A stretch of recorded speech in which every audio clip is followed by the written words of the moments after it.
목록 구조라고 저는 이렇게 부르는데요. 그 제이슨의 값이 일단 배열이에요. 근데 각각의 배열의 원소가 또 다른 제이슨인 경우예요. 자, 이 경우에 배열의 원소로 포함되는 제이슨끼리는 같은 구조를 갖도록 해야만 이제 일관성이 생겨요.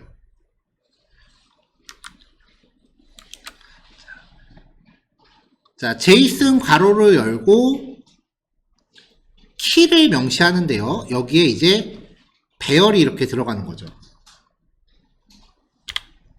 배열의 원소 하나가 독립적인 제이슨이 되는 겁니다.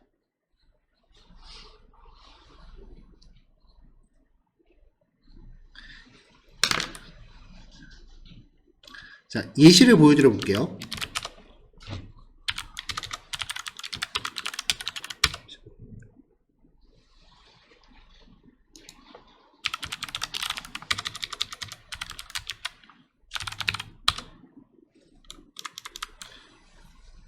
자, 보통 제이슨은 이제 이런 식으로 키, 밸류, 키 이 안에 또 구조적으로 이렇게 데이터가 들어갈 수도 있어요. 자, 만약에 예를 들어서 어떤 학과 하나의 정보를 표현한다고 하면은 다른 거는 보지 마시고요. 일단 아이템만 보세요. 학과 번호, 학과 이름, 학과 위치. 이렇게 이제 하나의 정보를 표현을 하는데 학과 목록을 표현한다라고 하면 이런 거를 여러 개 갖고 있는 배열이 되는 거예요. 자, 이런 식이 되는 거죠. 아이템이라고 하는 게 이제 배열인 거죠. 배열의 원소 하나가 제이슨인 거예요. 그래서 아이템의 0번째가 컴퓨터공학과, 1번째가 멀티미디어학과, 2번째가 전자공학과 이런 식으로 목록형의 데이터를 표현하는 데 사용이 됩니다. 이 데이터는 그냥 일반적으로 무슨 목록이라고 갖다 붙일 수 있는 모든 형태를 다 표현해요. 상품 목록, 댓글 목록, 리뷰 목록, 뭐 게시글 목록, 장바구니 목록 등등등 제이슨 아닌 게 없어요.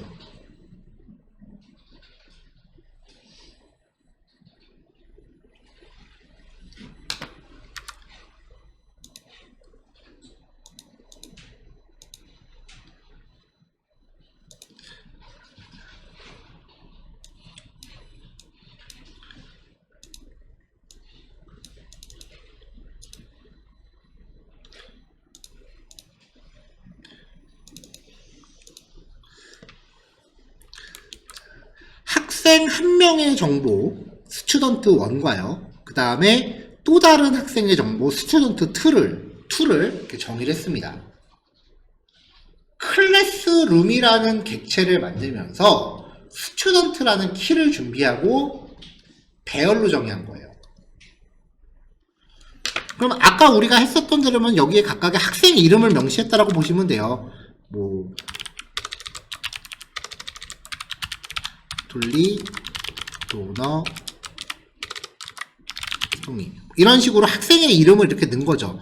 클래스룸.스튜던트.0 점이 아니라 클래스룸의 스튜던트의 0 클래스룸.스튜던트의 1번째 클래스룸.스튜던트의 2번째 이렇게 표현이 되는 건데 이름만 갖다가 표현하기에는 정보가 너무 부족하잖아요.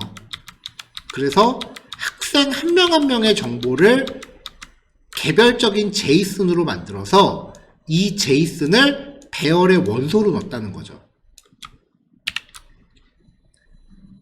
네. 배열의 원소가 제이슨이 되는 겁니다. 스튜던트의 0번째의 네임, 스튜던트의 1번째의 네임 이렇게 되는 거죠. 자, 배열이니까 반복 돌리는 거는 무조건이에요. 클래스룸.스튜던트 얘가 배열이었죠? 이 배열의 길이만큼 반복 돕니다. 길이 2개 들어 있었어요. i는 0부터 1번째까지 1씩 증가합니다. 그럼 i번째 학생, 0번째 학생, 1번째 학생 이렇게 그룹이 지어질 거고요. 클래스룸.스튜던트의 0번째에 대한 STUD는 그레이드 네임, 그리고 1번째에 대한 학번, 학년, 이름, 이런 식으로 표현이 되겠죠.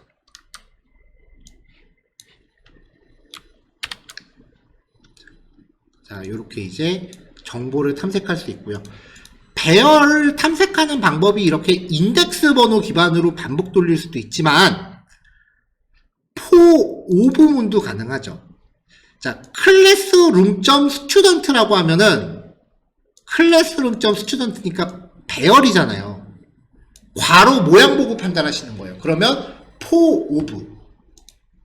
만약에 여기에 그냥 클래스룸만 갖다 놨다라고 하면은 포 인이 되겠죠. 그러니까 포 5부냐 포 인이냐는 요 뒤에 붙는 데이터의 형식에 따라 결정되는 거예요. 자, 그럼 스튜던트를 가지고 반복을 돌리니까 이 S가 스튜던트 1이 됐다가 스튜던트 2가 되는 거죠. 이 포 5부문에 대한 반복문은요, 이 S가 몇 번째 항목인지는 알 수 없다는 거예요. 얘가 0번, 지금 출력된 S가 0번째 항목인지 1번째 항목인지 알지를 못해요. 일반적인 반복문은 요 I 값 자체가 지금 출력되는 스튜던트가 몇 번째 것인지를 의미하는 거지만 포 5부는 얘가 몇 번째 거인지는 몰라요. 그래서 포 5부문을 사용하면서 인덱스에 해당하는 값을 같이 처리해야 된다라고 하면은 약간 while문처럼 들어가요. 초기식을 걸어주고 증감식을 마지막에 넣어주시면 이 I 값이 인덱스 번호 역할을 합니다. 하나 처리할 때마다 1씩 증가하니까요. 0부터. 첫 번째 포문과 이 두 번째 포문이 결과적으로 같은 유형임을 보여드리는 예제입니다. 자, 5번이요. 아까 4번부터 다시 볼까요? 자, 스튜던트 1을 여기다가 바로 집어넣고요. 스튜던트 2도 여기다가 바로 집어넣으면은 별도의 변수 만들 필요 없어지잖아요. 예, 보통은 이렇게 많이 정하거든요. 그래서 목록 구조 2는 그 구조예요. 요 제이슨 구조 갖다 확인하시면 되고, 포문은 앞에서 썼었던 것만 재사용했습니다. 자, 지금까지 내용을 이제 정리를 해서 제이슨 형식입니다. 제이슨은 보통 복합자료 구조예요. 게시판 하나를 표현하기 위한 기본 특성. 게시판 이름, 전체 게시글 수, 그리고 거기에 들어있는 게시글 항목들, 글번호와 제목, 여기에 더 들어가면 작성자, 작성일시, 구구절절이 들어가겠지만 그렇게 구구절절이 넣진 않았습니다. 게시판 이름과 전체 게시물 수를 표현하면 되고요. 일반 포문으로 돌린 겁니다. bbs.item.length 이게 4개 들어있었어요. 반복 돌면서 i번째에 대해서 글번호와 글 제목, 포 5부문으로 게시글 항목 하나를 가져와서 K 항목의 글번호와 글 제목, 같은 반복문이죠.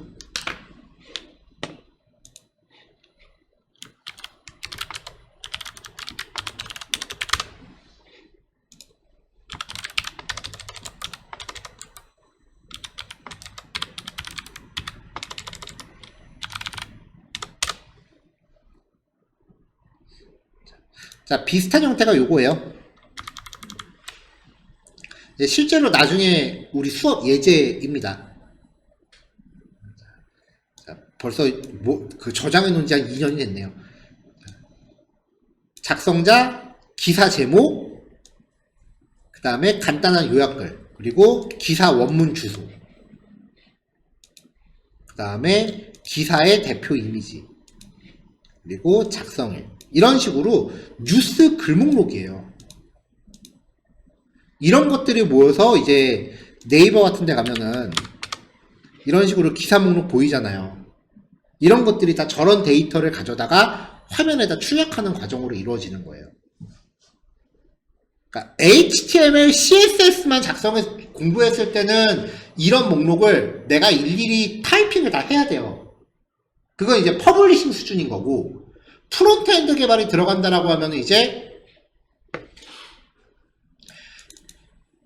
HTML은 진짜 딱 뼈대만 만들고, 그 다음에 CSS는 디자인만 잡고, 실제 표시되는 컨텐츠는 자바스크립트에 의해서 외부에서 가져오는 거예요. 저렇게 제이슨. 그리고 이 제이슨을 공급해주는 곳이 백엔드다라고 보시면 돼요. 지금 요거는 제가 수업용으로 따로 만들어 놓은 그 백엔드 시스템이고요. 나중에 때가 되면 요거 설치하는 방법 제가 따로 말씀드릴 거예요. 요거랑 이건 이제 2005년부터 2018년까지 교통사고 데이터인 거고요. 얘가 좀 양이 많은데 이건 이제 실제 타이타닉 탑승객 명단이에요. 리액트 마지막 예제를 이제 대시보드 만드는 걸로 준비해 놨기 때문에 요걸로 대시보드를 만들 예정입니다. 자, 목록 구조까지 확인해 보시면 되겠어요. 네, 3개니까 요거 한 20분 정도 정리하시면 될 것 같고요. 네, 오늘은 요거까지 하고 마무리하겠습니다. 그래서 이제 5시 40분 이후에 실습 다 마치신 분들은 자리 정리하시면 될 것 같습니다.